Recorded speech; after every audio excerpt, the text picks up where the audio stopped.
Salut tout le monde, je m'appelle Bradley et bienvenue dans cette nouvelle vidéo. Mes wellers, mes welleuses, comment allez-vous? En tout cas moi, tout va pour le mieux. Aujourd'hui, on se retrouve dans cette nouvelle vidéo qui est vraiment très spéciale car je vais vous parler des membres originels de Blackpink. 5 filles qui auraient dû faire partie d'un girls band avec les membres de Blackpink qu'on connaît aujourd'hui. Je trouve le sujet super intéressant et j'ai vraiment hâte que vous découvriez ça aujourd'hui. Tu peux mettre un petit pouce bleu, ça me ferait super plaisir. Abonne-toi à ma chaîne YouTube et active la cloche pour devenir un weller ou une welleuse. Et voilà, on est parti pour cette nouvelle vidéo.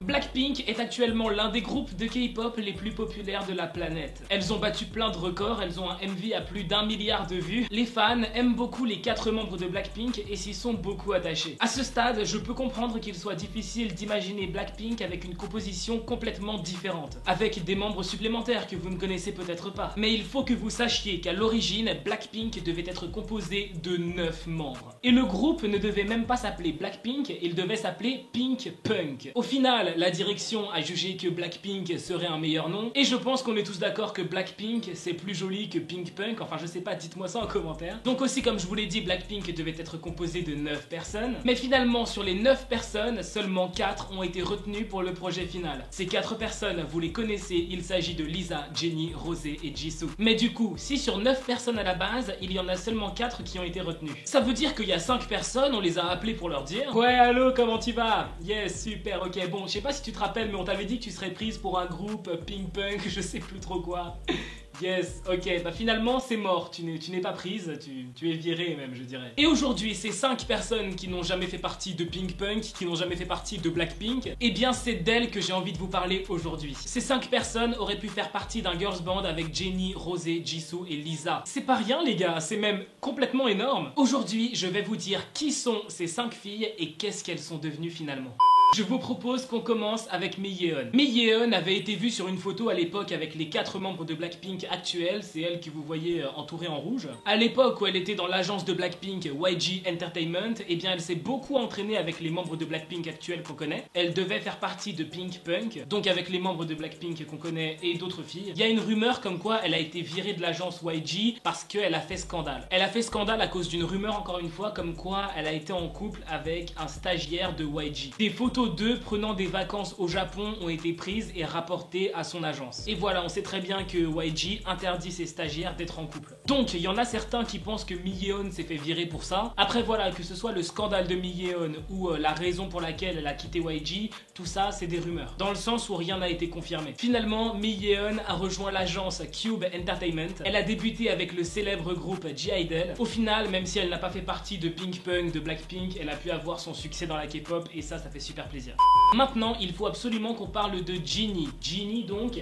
J-I-N-N-Y. Donc, Jennie faisait partie du projet Pink Punk, mais il s'est passé un truc assez bizarre avec elle. C'est qu'elle a été stagiaire chez YG Entertainment pendant 5 ans, ce qui est quand même long, et elle a quitté l'agence avant de faire ses débuts dans la K-pop. Elle est devenue populaire en Corée quand elle a participé à l'émission qui a créé le girls band IZ*ONE. Bon, malheureusement, elle a perdu l'émission. Plus tard, elle a rejoint l'agence Vine Entertainment, et Jennie finalement a fait ses débuts avec le girls band Secret Number tout récemment en mai 2020. Donc on lui souhaite évidemment un maximum de réussite.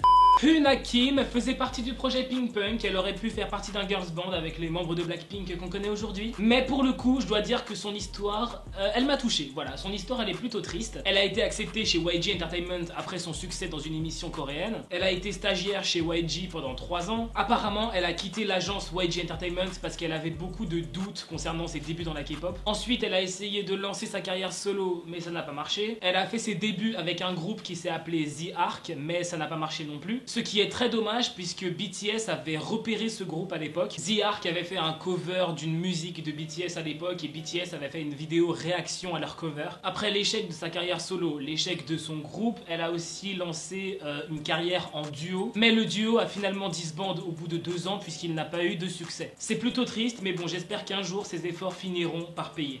Ok, maintenant il faut que je vous parle de Jang Hana. Pareil, elle faisait partie du projet Pink Punk. Elle a rejoint YG Entertainment en 2014 suite à l'un de ses succès dans une émission de télé coréenne. Elle quitte YG 3 ans plus tard, puis elle fait ses débuts en 2020 en solo. À savoir que puisqu'elle était chez YG, qu'elle devait faire ses débuts avec Blackpink, tout ça, eh bien elle s'est beaucoup entraînée avec Blackpink, elle a passé beaucoup de temps avec elle, et apparemment elle est restée super amie avec Jennie. On a cette information puisque quand Hana a lancé sa carrière solo là tout récemment en 2020, eh bien Jennie a partagé le premier MV de Hana dans sa story Instagram. Jennie a beaucoup d'abonnés sur Instagram, donc ça a dû lui faire une sacrée pub. Et voilà, j'espère que la carrière solo de Hana se passera bien. Son MV a à peu près 200 000 vues, je vous invite à aller booster ses statistiques, à aller bombarder le hashtag Weller, liker son MV. Franchement, si on peut lui donner un petit coup de pouce, si quelques milliers de personnes peuvent aller l'aider, ce serait super cool.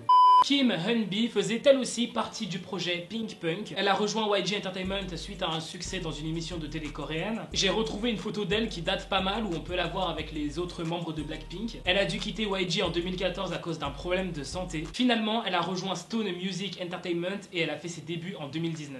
Toutes les filles dont je viens de vous parler auraient pu former un groupe avec les membres de Blackpink, s'appelait Pink Punk, et on sait pas du tout ce que ça aurait donné, et je trouve ça complètement dingue en fait. Voilà, c'est déjà la fin de cette vidéo, en tout cas j'espère qu'elle vous aura plu. Si c'est le cas, n'hésite pas à mettre un petit pouce bleu, ça me ferait super plaisir. Tu peux aussi t'abonner à ma chaîne YouTube et activer la cloche pour devenir un Weller ou une Welleuse. Surtout active la cloche, comme ça tu recevras toutes les notifications que je sortirai des nouvelles vidéos. Ça m'a fait super plaisir de vous faire cette petite vidéo et de vous partager toutes ces informations. Et en tout cas voilà, on se dit à très bientôt pour une nouvelle vidéo.